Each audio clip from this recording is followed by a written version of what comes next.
आज के इस दुनिया में बेहद कीमती चीजों में से सबसे ज्यादा अहमियत का हामिल सोना है। सोने के जेवरात, बर्तन और पता नहीं क्या क्या इससे बनता है। कुछ लोग तो अपनी कार पर भी सोना चढ़ा लेते हैं। कुछ लोग तो सोने से बनी तार के कपड़े पहनते हैं और कुछ अपने मोबाइल को सोने से बनवा कर रखते हैं। दुनिया में ऐसे बहुत से लोग हैं जो पता नहीं कहां कहां पर सोने का इस्तेमाल करते हैं। वो इसलिए कि वो दुनिया को दिखाना चाहते हैं कि मेरे पास कितनी दौलत है। इसी तरह एशिया की औरतें भी सोने के इस्तेमाल की बहुत शौकीन होती हैं। बहुत से लोग अपनी नाजायज दौलत को छुपाने के लिए सोना खरीद लेते हैं। लेकिन क्या आप जानते हैं कि सोना जमीन के अंदर कैसे बनता है, ये कब बना था और किन किन तरीकों से इसे तलाश किया जाता है, कैसे इसे तैयार किया जाता है और पाकिस्तान के किन मुकामात से सोना निकलता है और दुनिया के वो ममालिक जहां सोना सबसे ज्यादा निकाला जाता है। दुनिया में सोना निकालने के लिए बड़ी बड़ी कानें कहाँ हैं और दुनिया में टोटल कितना सोना मौजूद है। तो आज की इस वीडियो में हम इन टॉपिक्स पर बात करेंगे। वीडियो को पूरा देखिएगा, आपको बहुत कुछ जानने को मिलेगा इस वीडियो में। तो सबसे पहले हम बात करेंगे कि सोना जमीन के अंदर आया कैसे। अरबों साल पहले जमीन के बनने के दौरान पिघला हुआ लावा जमीन के मरकज में धंस गया, जिससे जमीन का कोर बना और बहुत सी धातें जमीन के मेंटल में रह गईं।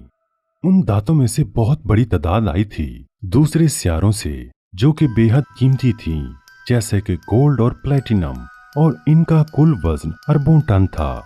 यानी आसान अल्फाज में कहूँ तो शहाबे साकिब और पत्थरों की बमबारी की वजह से ये धात जमीन पर आई और ये बमबारी 200 मिलियन सालों तक जारी रही और ये जमीन के अंदर दब गया। इसके बाद बहुत सालों तक कीमती धात का ये जखीरा इंसानों की पहुंच से दूर जमीन की गोद में पड़ा रहा। लेकिन आज इंसान इतने चालाक हो चुके हैं कि हर एक चीज को दरियाफ्त करके उसे हासिल कर लेते हैं, जिसकी सबसे बड़ी वजह इसकी कीमत है, जो आजकल आसमान छू रही है। अब बात करते हैं कि जमीन में से सोने की तलाश किस तरह से की जाती है। ये काम भी उसी तरह से होता है जैसे जमीन के अंदर से तेल और गैस के ज़खायर का पता लगाया जाता है। जमीन में से ऑयल और गैस की तलाश कैसे की जाती है, इस पर एक तफसीली वीडियो जिसका लिंक आपको डिस्क्रिप्शन में मिल जाएगा, आप देख सकते हैं। तो यहाँ हम बात कर रहे हैं गोल्ड के बारे में। जमीन के नीचे क्या मौजूद है, इसका पता लगाने के लिए ग्राउंड पेनिट्रेटिंग रडार यानी GPR का इस्तेमाल किया जाता है। GPR दरअसल यहाँ मिट्टी की खसूसियात यानी गाढ़ापन, मकनातीसी खसूसियात, कुव्वत मुज़म्मत यानी रेजिस्टिविटी, इन सब को रिकॉर्ड करता है, जिसकी बिना पर एक चार्ट तैयार होता है और ये अंदाजा लगाया जाता है कि मिट्टी के नीचे कौन कौन से अंसर मौजूद हैं। इसके बाद इसकी कोर एनालिसिस की जाती है। इस काम के लिए जमीन के नीचे ड्रिलिंग करके थोड़ी थोड़ी मिट्टी निकालकर उसको टेस्ट किया जाता है, जिससे इसकी पक्की मालूमात मिल जाती है कि उस जगह जमीन के नीचे कुछ है भी या नहीं। इसके अलावा जमीन में दबी धात जिसमें गोल्ड, चांदी और तांबा वगैरह है, इन सब को VLF टेक्नोलॉजी के जरिए से तलाश किया जाता है और इसके लिए जमीन के अंदर लहरें भेजी जाती हैं। एक बार इन लहरों से टकराने के बाद VLF रिसीवर्स इन धातों के चारों तरफ इलेक्ट्रोमैग्नेटिक फील्ड बनाता है और जब इससे कोई धात मिलती है तो इसमें एक गूंज पैदा करता है। और इस तरह का सर्वे जियोलॉजिकल सर्वे ऑफ पाकिस्तान की टीम करती है, जिन्होंने तकरीबन 50% पाकिस्तान के आउटक्रॉप एरिया को सर्वे कर लिया है और उन्हें बहुत कुछ मिला है। तो अब बात करते हैं कि जमीन के नीचे से सोना बाहर कैसे निकाला जाता है। सोना निकालने के लिए धमाके करके चट्टानों को तोड़ा जाता है और किस चट्टान को तोड़ना है, इसका फैसला माहिर अर्जियात यानी जियोलॉजिस्ट करते हैं। 300 से 500 तक की गहराई से तकरीबन 1 टन पत्थर निकाला जाता है और सारे दिन में 300 टन का मलबा निकाला जाता है, और वो इसलिए कि सोना किसी एक जगह पर इकट्ठा नहीं होता। उसके बाद उस मलबे को बाहर निकाल लिया जाता है। मलबे से निकाले गए इन पत्थरों को मशीन की मदद से बारीक रेत की तरह पीस लिया जाता है। इस काम को करने में तकरीबन 3 से 4 घंटे लगते हैं। फिर एक टेबल पर रेत को पानी में डाल दिया जाता है, जिस पर गीला कंबल नुमा कपड़ा बिछा होता है। जब गीले ज़रात इससे गुजरते हैं तो सोने के ज़रात इसमें चिपक जाते हैं और बाकी का पत्थर बाहर निकल जाता है। इस अमल को कई बार किया जाता है। यहाँ पर जो टेबल यूज होता है वो कोई आम टेबल नहीं होता। ये टेबल वाइब्रेटिंग टेबल होता है जिसमें पत्थर छाना जाता है। उसके बाद कंबल को धोने का अमल आता है।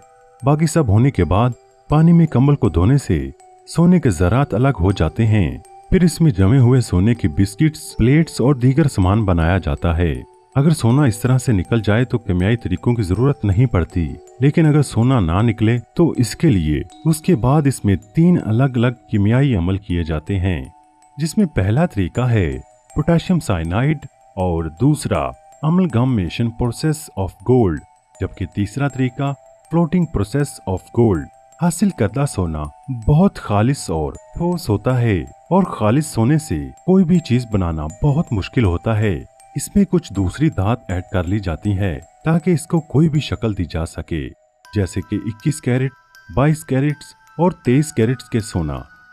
पाकिस्तान के सूबा बलूचिस्तान में सोने की 2 बड़ी कानें मौजूद हैं, जिसमें से एक रिकोडिक और दूसरी सैंडिक है। रिकोडिक कान में इतना सोना मौजूद है कि अगर हम 56 टन रोजाना भी उसको निकाल लें तो तब भी वो कभी खत्म नहीं होगा। सैंडिक की कान से भी सोना और कॉपर निकाला जा रहा है।